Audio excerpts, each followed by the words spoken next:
Hey mamas, I have a large flashcard I wrote on hanging above my desk that I regularly flash at mamas during sessions. It reads, "I'm no longer available for that." As soon as I hold it up to the camera on my computer screen, they lean in and laugh and then declare, "Yes!" This followed by a promise to make their own. It resonates with so many because we mothers are notorious for pushing our own limits until we crumble in a pile of exhaustion, depleted, overwhelmed, and anxiety-ridden. Is this sounding familiar? Well, the exhaustion train doesn't stop in divorce unless we hop off and take a new route. That route begins with boundaries and saying no and not trying to soothe the person we're divorcing or control the emotions of anyone other than ourselves. And yes, that includes your kids. Let them feel. Let them process. Let them feel safe. And let them be mad at you. I know that's a hard one for mothers, but creating consistency and a solid foundation beneath you all is what they really need more than anything. Feelings will pass. We all need notes to self during vulnerable times. They're reminders of promises we want to uphold and goals we want to set in motion until they manifest true. It starts with taking action on behalf of yourself. And that's what I want to talk to you about today. I'm calling this conversation, "I'm no longer available for that."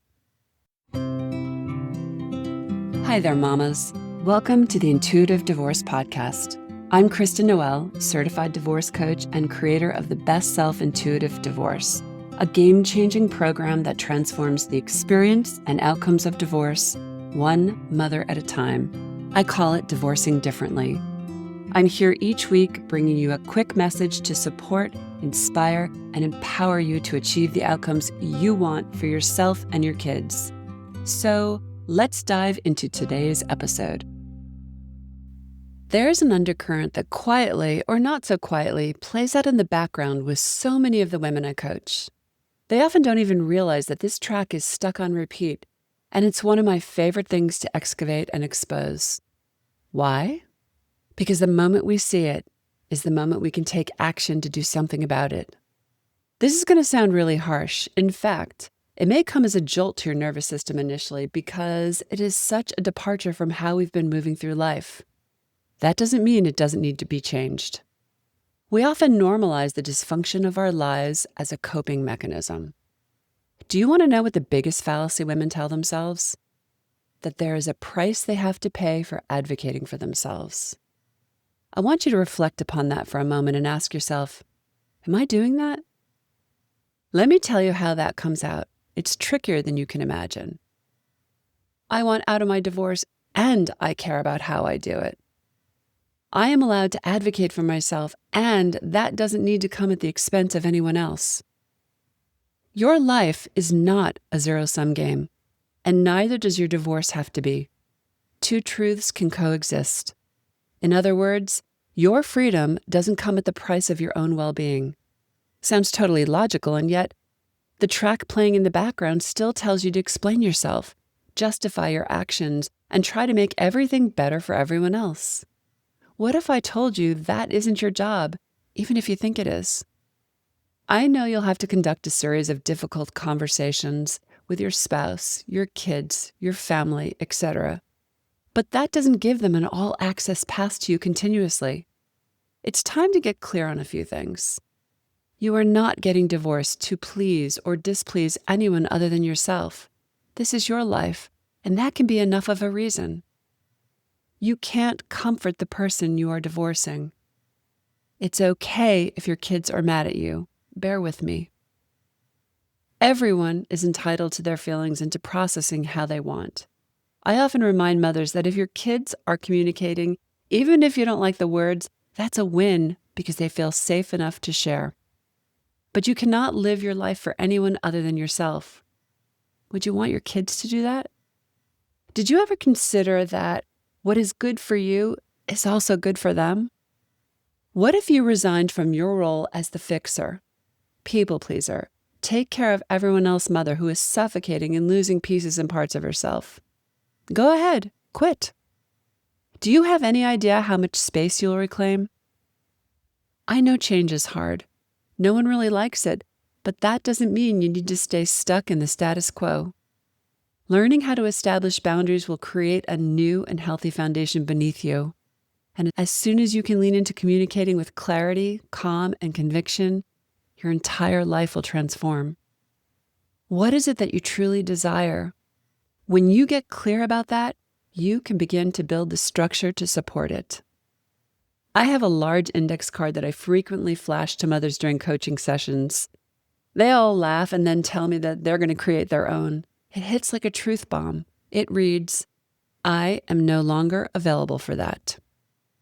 When you've told your ex you want a divorce and he wants to rehash the entire marriage and everything in between that led to here. When your ex continues to bait and trigger you with contentious communication, even once divorced. When your friends and family want to insert their unsolicited opinions or advice about what you should or shouldn't do. When your kids are being weaponized by your ex, using them as messengers.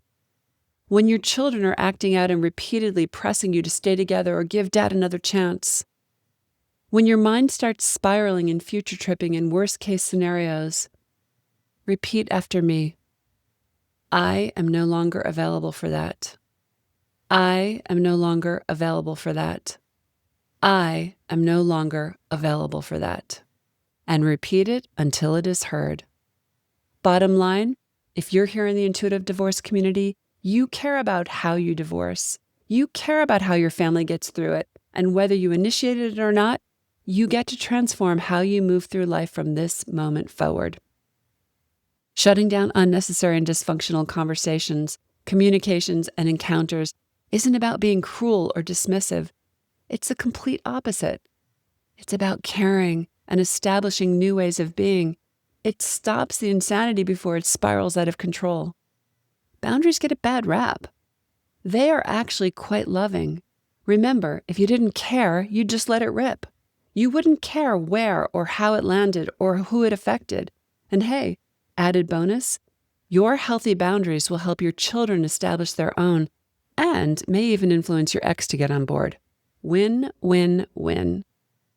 Getting clear on what you are no longer available for is the gateway to all the goodness to come. It's there, Mama, awaiting your arrival on the horizon of a new chapter. And that's something to make yourself available for.